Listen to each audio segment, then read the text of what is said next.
So now, as we said, this is a journey, and I forgot to tell you who I am. My name is Lynn Crystal, and you have my calendar in front of you. And I've had my own business now for about 30 years, and I've worked all over the world with it, so I've been very fortunate. And I've had some excellent mentors throughout my life. And one of the mentors who was one of my greatest mentors was my 6th grade teacher. I used to write plays for fun, and she had me take one of my plays, and she had a special assembly for me, and she had 500 kids show up so that I could do my play. I gave everybody the parts and directed it. She allowed me to do that, which was a phenomenal thing back then, and it stuck with me my whole life. And the things that I do now, even like, writing this stuff up, it comes from that she just let me be creative, and she let me do what I wanted. So that's what a mentor is, that's what a teacher is. And you have to look at the people in your life that bring you to where you are. Always look for the ones that are the helpers, as they say, and that's what the journey is all about. So my history is in this handout there, and so you can read that. And before we go on, why don't we go ahead and have our panel? We're going to have a great panel discussion, and Jim Coyle is going to moderate it. And Jim, by the way, started working with the Chamber in 1996. And he grew it to the biggest chamber in the state, right? It is the biggest business chamber in the state. He started out working as an ambassador in the Middle East, right? He did that.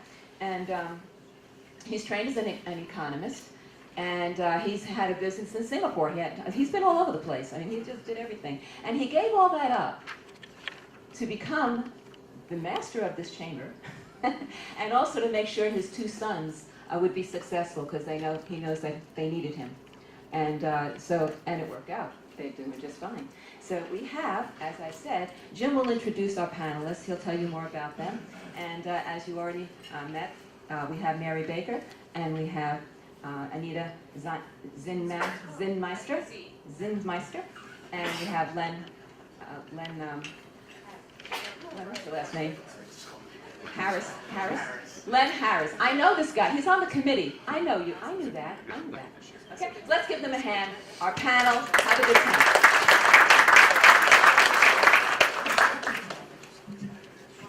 Okay, good morning, everybody. Good morning. I want to welcome you today. It's really really good to see such a large, packed room. You may have noticed we had to bring in a whole bunch of extra chairs, so I think this is going to be a really good program this morning. Let me tell you a little bit about what we do, because we have this breakfast every year. It's called our annual Business Educator Breakfast.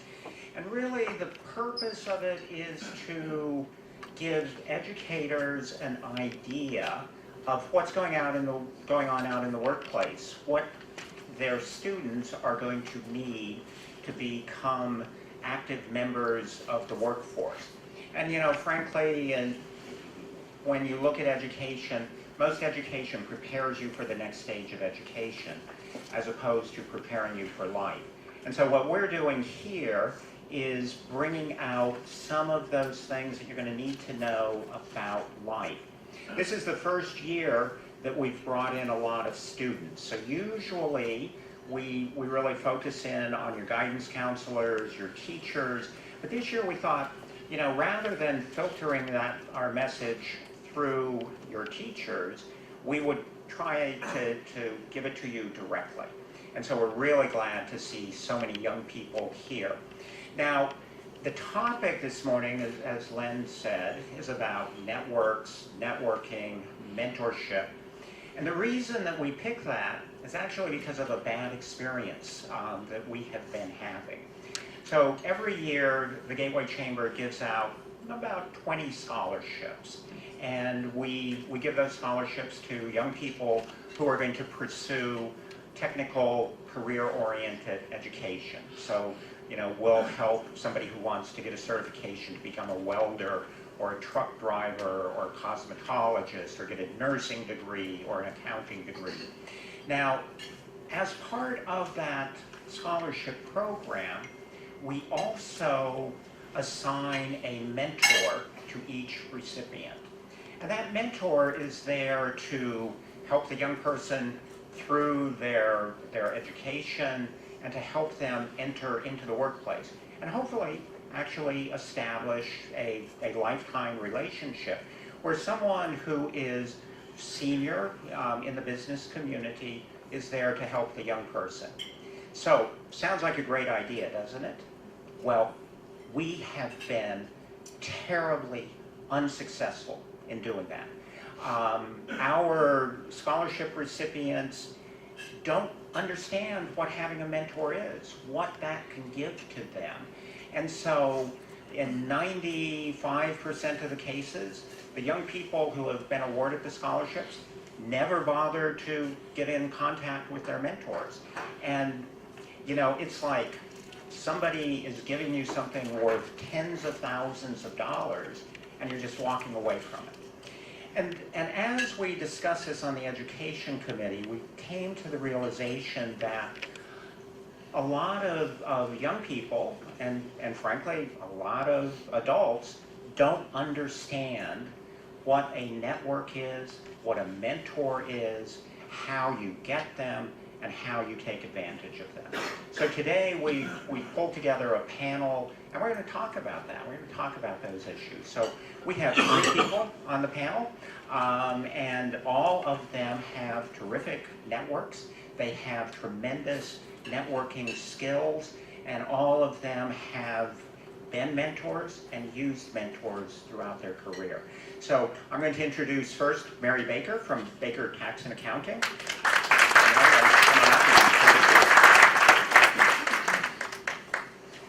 Len Harris from Prime Point. And Anita Zinsmeister from Dale Carnegie. So we're going to sit down to have this discussion. And what I'm going to do is first ask everybody to kind of self-introduce, you know, tell people what you do. Good morning. Good morning. A little bit more enthusiastic response. Good morning. Good morning. That gives you an idea of what I do. I am the president of Dale Carnegie Training, and we help individuals and organizations develop their potential in areas of communication, leadership, presentation skills, customer service, sales, things of that nature. And so we deliver training and help people develop their skills. Morning, everybody. Good morning. Morning, everybody. My name is Len Harris. I'm the regional sales manager for Prime Point. We are a 40-year-old, family-owned, New Jersey-based payroll and HR technology company. To date, we serve the second highest number of municipalities across the state. We are proud sponsors of the Prudential Center, and really everything about what we do is about getting people paid on time, you know, as much as we can without adding an extra zero and making people mad at us. So that's it. Nice to meet everybody. Good morning, everyone. Good morning. My name is Mary Baker, and I'm the CEO of Baker Tax and Accounting Services. We've been in business for over 30 years, and so we assist business owners on how to get their business in order financially. We mind your business, Mary Baker. Thank you. Okay. I want to let you know how much I appreciate Anita, Lynn, and Mary taking the time to come here this morning and to give you some ideas about this topic. And so when I made my introduction and when Lynn was talking, we talked a lot about network. And so I'm going to start there. And I want, Lynn, maybe we can start with you. Can you kind of talk about what a network is and its value? A network, it really is about building a relationship with someone else. I think if more people took the attitude of building a network through helping others before trying to help yourself, I feel like networking would be so much better. And that value, and I'm sure we'll have a chance to talk about this soon, is that network will come to life over time. And you'll find it helping you when you need that help, when you're in a jam, or you need assistance, or you need a leg up. It's just, it's an invaluable thing. I don't think I can put a dollar figure to it at all. So is this like a Facebook network, or is this, you know, something different from that? It's different. It's a little bit more genuine than that. Facebook is a great medium. Instagram, Snapchat, they're all great. But I don't think that you can really build a relationship over a computer screen. It's a way to stay in touch. It's a way to stay engaged, but it's not true relationship. And I think that's the word I think a lot of people miss is it's a relationship is what a network is. So, Mary, I know that you have quite an extensive network that crisscrosses the country. How big is your network, and can you give us an idea of who's in it? Okay, so I have several networks that I use for several reasons. And so I have a network of people that I use for personal reasons, for personal support. I have a network for business reasons that I use when I need to refer to other people. And I also have a network that I use that can refer clients to me. So for me, it's several networks that makes a difference. And it's very important that you understand what benefit each network brings to you and how you can help. So the importance of the network is what benefits they have to you in each area. Yes. So, Mary, you are obviously a woman of color. How diverse is your network? Does it have only African Americans, or do you have white folk in it as well? and I'm sorry, that's kind of a sensitive question, but a lot of people get afraid of thinking outside of a really small group of people around them. Very important question. That is a great question. My network is diverse. My clientele is diverse, and it is very, very important that you do have a diverse network. It's not for me, to be honest with you. I see people as human beings. Everyone is the same. So it is not about the race of a person. It's the human being of the person, who the person is as an individual. Because I always have a saying, I'm an accountant. Money is green. Everyone laugh at me when I say that. Money is green. And so the diversity, one area may not be, say if you're in sales and you're selling a specific product, you may not, one area may not be interested in that product, but another different type of group may be interested in that product. So someone in that group that's interested in that product can give you the connection to make that sell. So it's very important that you do diverse.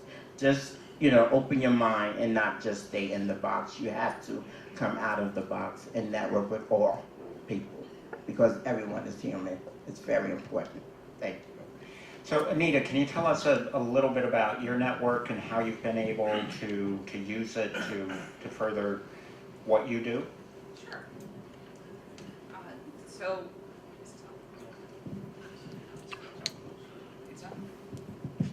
Okay. Can you hear me now? Okay. So, I feel like a commercial. Can you hear me now? As Mary said, I have a number of different networks as well. And so one of the networks, and something I've been involved with for many years, is the Rotary Club, which is a service organization. I actually started in high school with a high school level of Rotary called Interact. And it was something that was important to me to give back to others as a service organization. And so I continued with that. And when I moved from one community to another, I joined that Rotary Club, and it gave me a connection to people in all types of businesses where I got to know them, and we had something in common, and that was a desire to help others. For me, as I now have my own business as president of the Dale Carnegie Training of Central and Southern New Jersey, some of the people from my Rotary Club have become people that I've gone to when I've needed, for example, an accountant or an attorney or different purposes, because they're people that I trust and that I know. And networks really are about that. When you build that relationship, as Len said, then you feel more comfortable going to them because you've got that trust. So that is one type of a network that I have. In my profession in Dale Carnegie, it's actually an international organization. It's in over 80 countries throughout the world. So I have a network of colleagues that are around the world. I actually am on a board, and on that board are not only a couple of folks from North America, but we have somebody from Brazil that's on the board. There's somebody from Japan. There's somebody that's from Germany. And so it connects me worldwide, and what that does in terms of helping, when I need information, when I'm looking for ideas, I can go out to the network and reach out to them, and it's amazing what kind of help you get back. And most importantly, as Len had said, it's how you help others. So a network is not just about what's in it for you, it's really about what's in it for others. And when you have that, and just as the chamber is exactly the same thing, when you have that mindset and you form those networks, then it helps you to be able to facilitate lots of things from a business perspective and even personally. So, I think this is a really important point, that you can be part of a network and not actually know everybody in it and still be able to take advantage. And similar situation to Anita, a number of years ago I had to do a job in Indonesia. So I fly into Jakarta and I don't know anybody, but I asked for people who had graduated from the same college that I went to. And one of them happened to be the head of Citibank. I was doing a consulting project and doing a lot of work with the government. And this individual, who I never knew at school, but just the fact that we had gone to the same school, opened every door that I needed opened throughout Indonesia.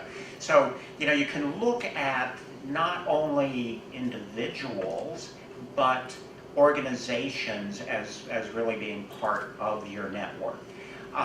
But now, there's also a lot of talk about networking. And Len, talk about networking and how that fits into network. So I think the best way I can answer that question is kind of very, very quickly taking you through just my own life. And it goes back to when I was 14. My very first job in high school was to be a Halloween character on a farm hayride. And it was because my parents knew someone who owned the farm. And they said, hey, we've got these hay rides coming up. Would you like to be a character in the hay? And I'm like, I'll run around and scream at people the whole time. It's great. Pay me $10 an hour to do it, I'm there. So from there, I then became a student for the Princeton Review. I was getting trained for the SATs to take that test. I was one of maybe 60 kids. And I did my work. I showed up on time. I helped our teacher, when he was trying to, do breakout groups. I was helpful. And it was for no other reason than just to help them. Why I did it. I wasn't looking for anything in return. They couldn't fix my score or anything. It wasn't about that. So after the course was done, when everybody was out of the room, my teacher came up to me and said, hey, would you like to work for us? And wow, and it was nothing big. It was taking calls in the office during the summer. It was stuffing envelopes, packing boxes, but I didn't care. So to your question, Jim, I think it part of just building that network is kind of going back to what I was saying before of being helpful, being assisting, and being open, and doing things differently than most other people do, which is just looking out for themselves. And I think that step one is about building that network and just being that go-to person for people. So Mary, what kind of networking groups are you involved in, and how do you network? Okay. So I'm involved in several networking groups. Primary women, because I'm just women empowered. Ladies, men also empowered to bring strong women home. And so currently I'm involved in 5 networking groups. And the chamber, and I wasn't set up to say this, has been one of the most valuable group I belong to. A couple of years ago, someone had said, look, you need to join your local chamber of commerce. I had never heard of it before. I had been in business like 25 years and said, the Chamber of Commerce? Why would I join the Chamber of Commerce? Someone said, look, you need to join the Chamber of Commerce. I said, okay, let me join the Chamber of Commerce. Once I joined the Chamber of Commerce, it totally changed my whole life and career. It was the best thing I could have ever done. It has opened opened doors for me in so many ways. He probably never knew that. Thank you, in so many ways. And then when I come back, I also belong to another women's group that's in South Jersey. And so I connect with those women once a month. And so that set of women, I go to them, they're more on a spiritual base, that I go to them and connect with them when I need some regrouping, refreshment, some renewal, just to touch base with me spiritually. And then I have a group in this area that I connect, that are business mind women that I can mastermind with, to exchange ideas with, how to grow my business, what to do, how to give back to the community. I have another group that's very important, that they're volunteer work, that we give back to the community. So there are several groups that I belong to, but within those groups, we exchange ideas and refer each other to other groups to grow our business. Thank you. So there is a book, it's a very famous book, and it's called How to Win Friends and Influence People. Who's heard of that book? Yeah, only the adults, and only the older adults in the room. So this is a book that I strongly encourage everybody who works for me to read. And it's a book that I reread every couple years. It's by Dale Carnegie.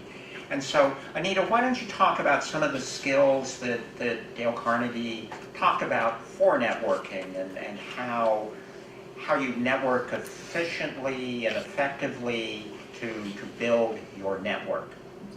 Sure. So the book is actually entitled How to Win Friends and Influence People.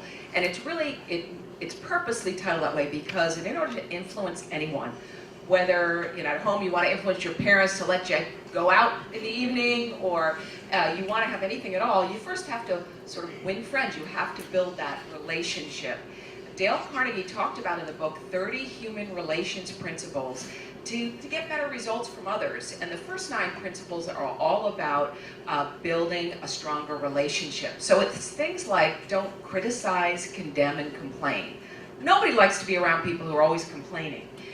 Give honest, sincere appreciation, so letting people know when you appreciate them, arousing in other people an eager want, or becoming a good listener. And probably one of the key skills in networking is not speaking, it's listening. And that's one of the skills not only in networking, but in life. Because we feel a lot of times when we're going to an event, for the business people are here, you might go to a networking event, and let's face it, who do you look for in a networking event? Who do you look for? The people you know, right? And you make a beeline to the people you know, and you're really there to meet other people. Because it's tough to do. It's outside of our comfort zone. For our students, when you're going to an assembly or you're going anywhere, you go to your friends, right? It's not necessarily to find new friends, but that's what networking's all about. And so a lot of times it's because we're uncomfortable with it, and by stretching our comfort zone to reach out to new people. Easiest way to do that is ask questions. Find out about a person.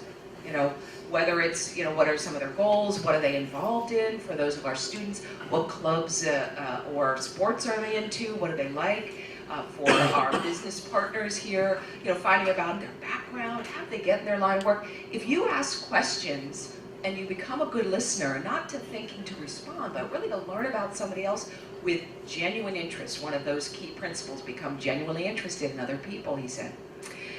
That's what people are drawn to us and get a very positive impression. Dale Carnegie in the book told a story about he was at a dinner party and he sat next to a botanist and he asked him questions all night long, and afterwards said that Dale Carnegie was a fascinating conversationalist. And he hadn't even said anything. All he did was ask questions. So sometimes we feel a little awkward or uncomfortable going up to somebody new and meeting them. Ask them questions about themselves. People love to talk about themselves. And that's one of the best ways to make connections, learn about them, and have them have a positive feeling about you. So there is a word that I really like, charm. So not a word that's used very much anymore, but all three of these panelists are charming people. I speak from experience, I know them well. And Len, how important is being charming when you're trying to develop a relationship with someone?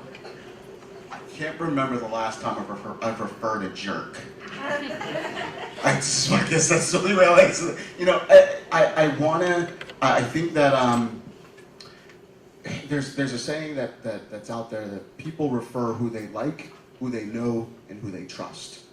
And that likability part cannot be ignored. I want to put someone in front of my client that is likable. At a minimum, I want to link people up that share the same values or share maybe the same personality. If they're both jerks, then you guys are peas in a pod. Have fun. But I think that likability, it leads to trust. It leads to just building that deeper relationship with people. So I think charm is, I think of the word charm really more of just likability. And Mary, I see you smiling over there. Talk a little bit about being charming. Okay, so for me, I have techniques that I use for being charming. The first thing is I always smile. So no matter how bad my day is or if I'm leaving home, whatever, no one knows that. When I walk into a room, I'm always smiling. The next thing I always do, I always say please and thank you. No matter who it is or what they're doing for me. If someone hands me a piece of paper, I say thank you. That just makes so much of a difference. Who you're with, who you're communicating with, who you're interacting with. So just those please, thank you, it always works. So when I need something out of the extraordinary, they always remember, I always say to them, please and thank you. Thank you. Yeah, please, Anita. So one of the things, sometimes when you think about be charming, that's almost like a little scary. How do I be charming? It's really about being ourselves. Each one of us, in our own unique way, is appealing to other people if we don't try to be somebody who we're not. So if we take our own personality and just bring that out, that's what can be charming to different people. One thing that really matters is focusing on the other person and giving them attention. So it's looking them in the eye, and it's not about trying to be somebody we're not, it's being who we are. What that means is, and even as I look around the room, I see a few folks engaged on their phones. And that's probably one of the most challenging things that we have today for everyone, not just students, but adults. Our attention span is not as long. And so if we're with somebody and we're starting to text or look at our phones, we break a connection with them.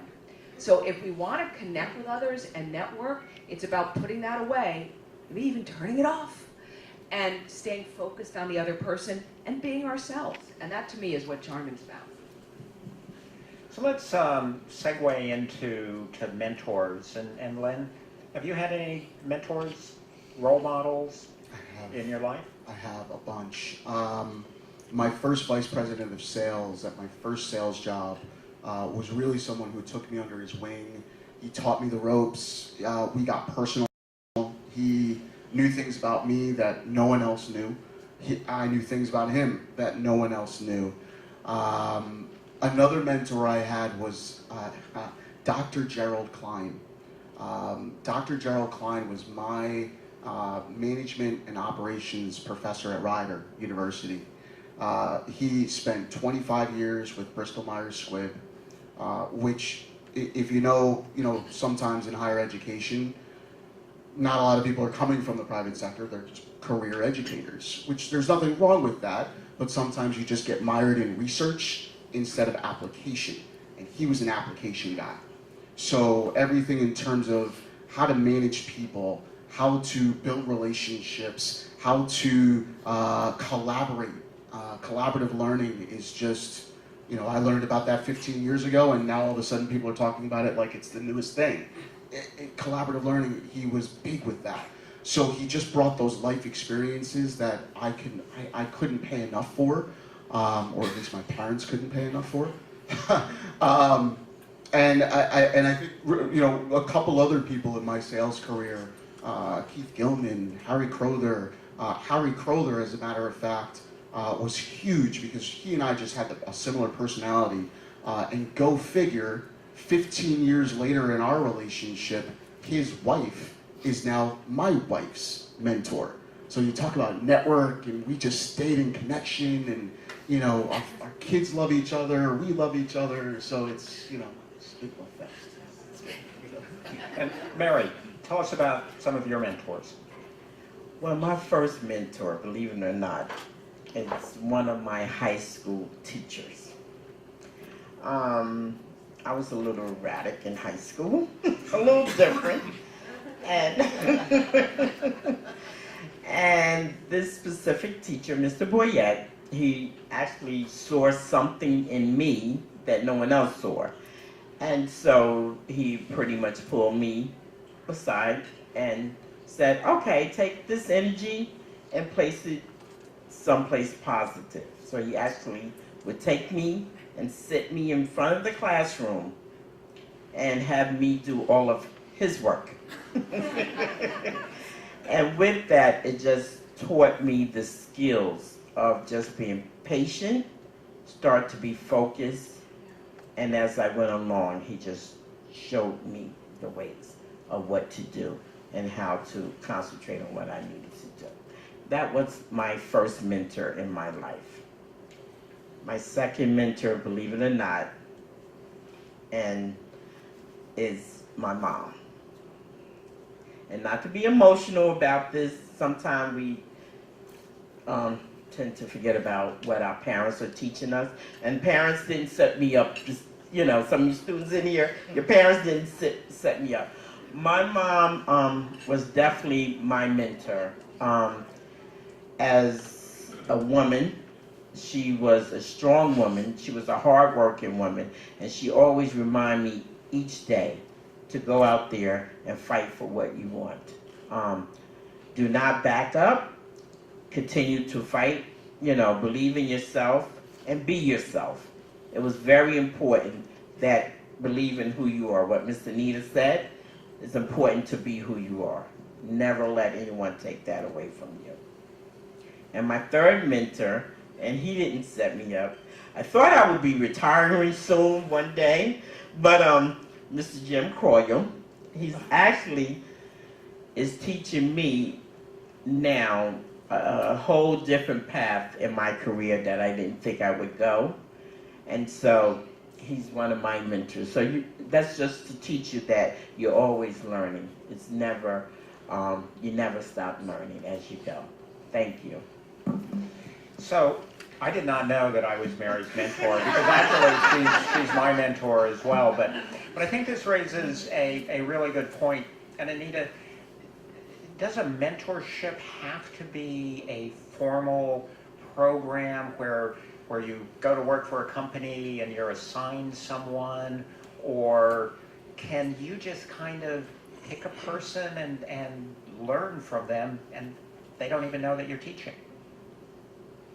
Jim, absolutely. It can be either of those. There are some formal networking programs that are available, just like the Chamber does, as well as businesses have formal programs.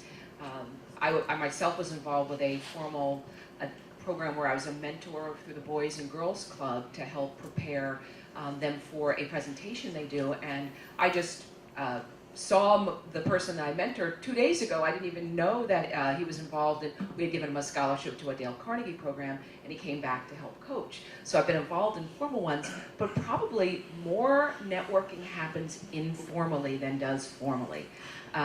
It can happen by somebody seeing us and seeing what potential we have and encouraging us. They see that spark in us, and they want to sort of encourage that. I had, as my colleagues did, early on in my career here at Dale Carnegie, Bill Burlett was a mentor who saw things in me I didn't see in myself and pushed me further than I thought I could do and did it faster than I thought I could do it. And, and all of a sudden I grew and became more capable and more connected as a result. But we can seek out mentors. So someone we like or admire or think can help us, we can say, you know what? I really admire what you've done. Can you maybe help me understand what you've done? How you can work within this organization, or how can you connect me? So it can be informal, where somebody might see something in you and invites you and tries to help you along, and be receptive to that if they do that. Not only receptive, embrace it because it's so invaluable. But we can also, each one of us, reach out ourselves to people that we want to connect with, that we feel we can learn something from, and have the confidence to ask. Most times people are flattered by that and are more than willing to do so. So it really, that mentoring relationship can happen in any direction, and those mentors can really find us connections throughout our lives. As Leonard said, sometimes you never even know where that all is going to come back to you. So, Len, if you don't develop a network, you don't have mentors or bother to take advantage of that, where are you going to go? Thank you. I don't want to say that you go nowhere, because I think that there are a lot of very self-driven people that can get themselves places without help. So I don't want to take that away from anybody. But I will say it's going to make your path a heck of a lot harder. It may take you a lot longer than what you want or what you expect. I think that, and I think, one thing that a mentor taught me a very long time ago is you never go down alone. Anything you do it with someone else. Never go down alone. I serve on a few different boards, and I have my passions and I have the things that I, strive for and fight for. And the one thing I've noticed is that anytime an initiative I've put forth that has failed is because I was the only one who believed in it. But the ones that succeeded, I had a crew around me that believed in it. So whatever you do, never go down alone. Get somebody else, get a sideline sister, get a brother, to walk with you. And even if you both fall on your face, you can both learn together and you grow from that. Failure is great, so long as you learn. And Mary, a lot of people are adverse to listening to advice. And yet, we all get advice. I still get advice from my mother all the time. Is it a good thing to just kind of close our ears when somebody is giving us advice, or how do you deal with that? You should always seek advice, especially from someone that is successful at what you're trying to do. And so what Miss Anita had said was, see how proper that was, Miss Anita? you should always listen. Listening is very important. As she was saying with networking, you should always hear what the other person is saying. Let that conversation be about them and not always about you. You will get the opportunity to share who you are, but they will always remember that you listened to them. So it's important. Thank you. So, ask your questions. You know, we've got 3 people who are really experienced up here. What do you want to know from them about this? Skills, advantages, you know, give me some questions. What, for all the panel, what is your educational background? So the question is, for all of the panel, what is your educational background? Start first. Sure. My background, I actually started and I went to Rutgers University for 2 years here in New Brunswick, and then I transferred and went to UCLA, where I have a bachelor's degree in communication studies. So that's my educational background. My educational background is I went to Rutgers in Newark for my bachelor's. Well, I started at Essex County College in Newark, and then I went to Rutgers in Newark for my bachelor's and my master's degree. But actually, I started my business when I was 18, when I was in high school. So my journey was a little different. That's where I started. The entire business started when I was 18 years old. Since day one of birth. My dad was an educator. He spent 20 years in Plainfield High School, and then another 20 years with Patterson Public Schools. So the son of an educator, he was teaching me from day one. I graduated from West Windsor Plainsboro High School down in Mercer County. I graduated then from, I did 1 year at University of Hartford in Connecticut and figured out I don't like cold. So I moved back to Jersey. And then finished my college career at Rider University. And I did a couple years of UMass graduate studies in marketing as well. So I want to do a follow-up question to that. So when you graduated from college, did you quit learning? No. No.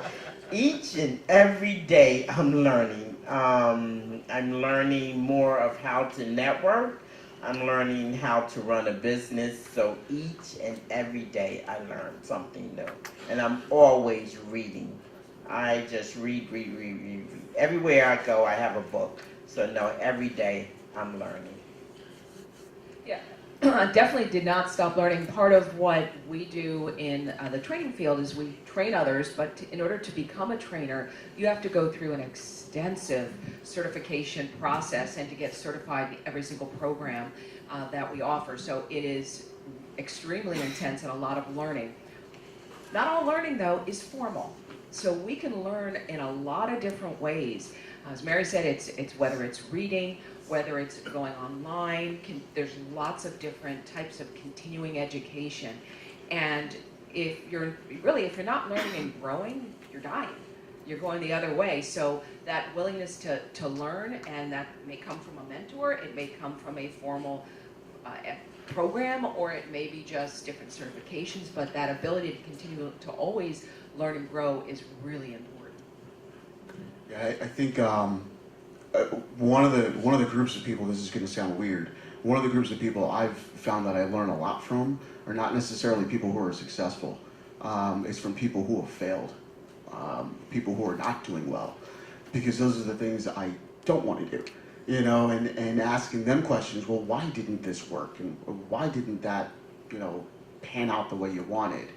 And I get those nuggets of, well, I didn't do this, and well, I didn't do that. Well, that's learning. That's growth. That's growth as well.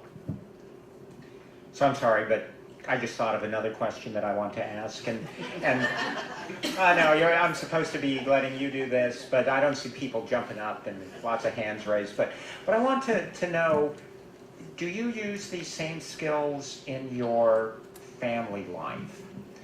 Because I think this is, again, something that's very important.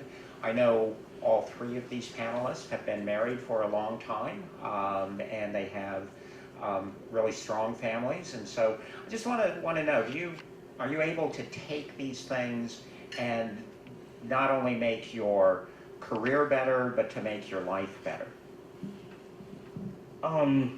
So for me, I do use some of them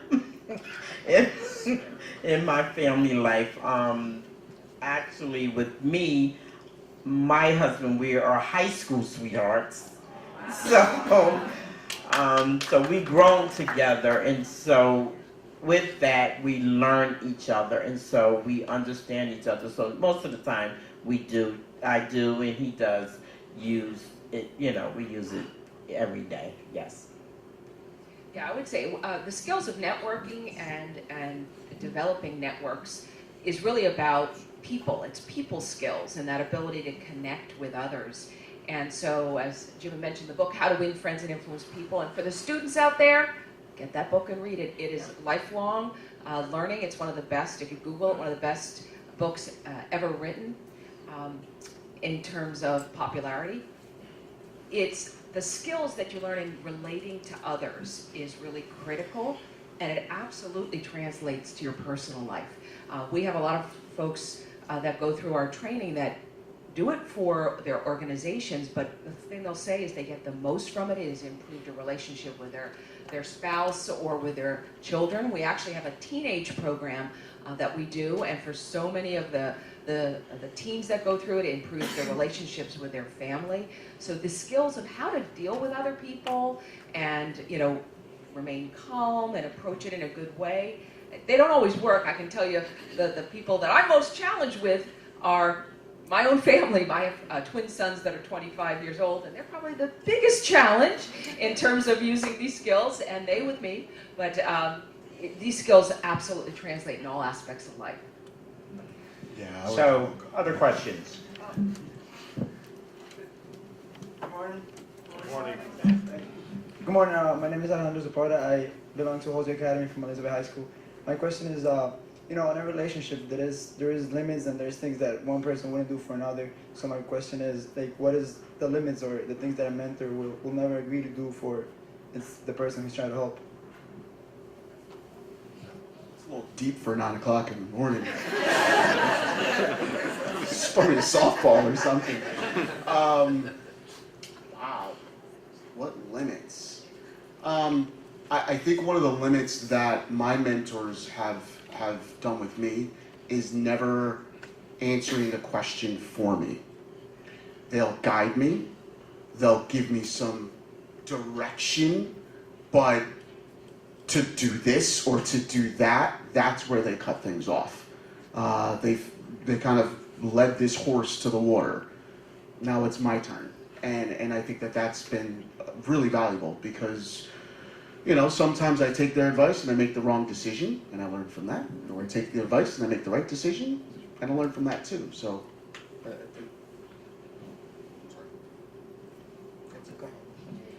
Yeah, I think sometimes I would say it depends. Sometimes when you have a mentor relationship and you just really, really click, that relationship can go deeper, and somebody, can develop really that lifelong almost friendship with it. Sometimes people don't click as much, and so it's more so the formal aspects of what a mentor will help you to do. So I think it sort of depends to some extent. There can be a bit of a limit in terms of how friendly you get with somebody, just because to maintain kind of that professional relationship. So that there may be some limits on that. But I think it can really depend on how much you make that connection with your mentor and how committed that mentor is to helping you. And that can really vary. There's some mentors that, it's more at a surface level, if you will, and sometimes it goes a lot deeper. I know it's not a clear-cut answer, but that I would say that's the reality. So, other questions? Ron? Good morning. I just wanted to ask if you could say, what is the time frame that you feel that you developed a network that you're comfortable with? So the question is, what is the time frame that you develop a network that you're comfortable with?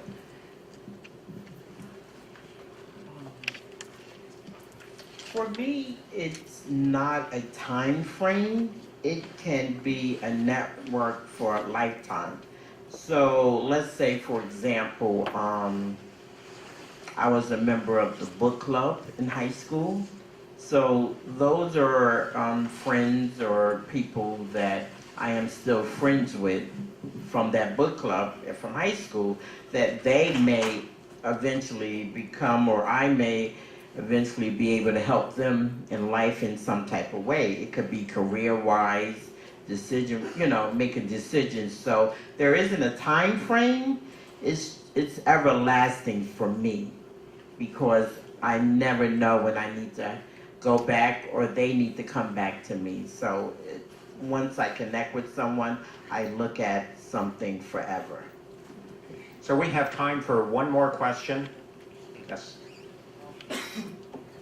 My name is Shadal Taylor, Halsey Academy. And my question is, after meeting defeat, what made you guys keep moving on in your careers?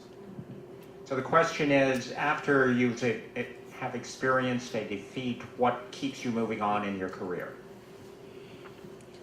Mine is helping others.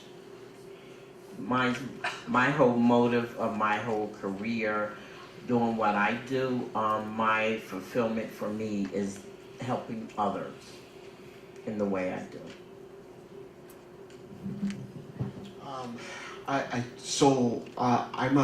If you know the name Stephen Furtick, Furtick. Right, just write it down and head back to YouTube and watch his stuff.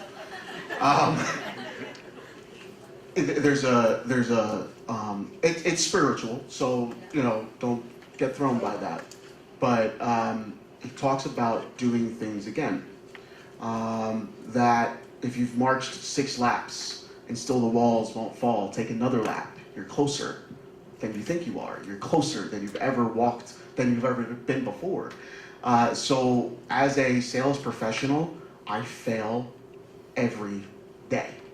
I get a no every other minute. So there's a whole lot of discouragement and frustration and thinking I'm not good enough and thinking that I am nowhere close to where I want to be, and I'm right about that.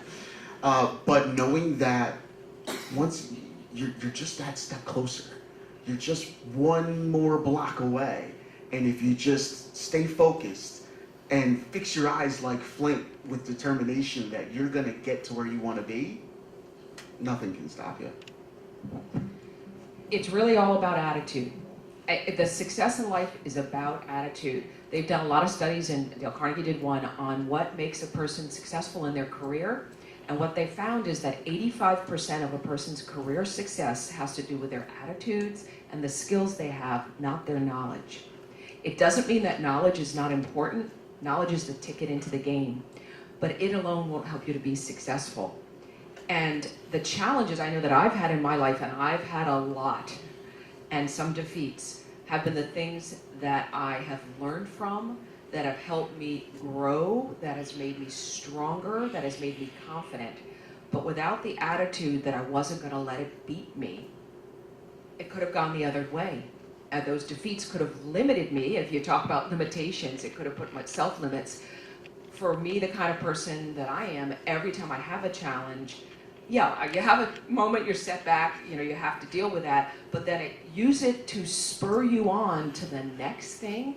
And if you have that attitude of mind, it's those things that will actually help you climb further and make you stronger than if you have an easy path to things. If you don't have that right attitude and recognize that, though, we can allow it to defeat us. So it's all up to us. It truly is. And for anyone that wants to be successful in life, if you have that attitude that nothing can stop me, that I have that as Dale Carnegie called it, burning desire to succeed, and you look to mentors to help you get there, to network, and you continuously learn, and you truly embrace it, nothing will stop you from being the best person you can be and successful. So has this been a great panel?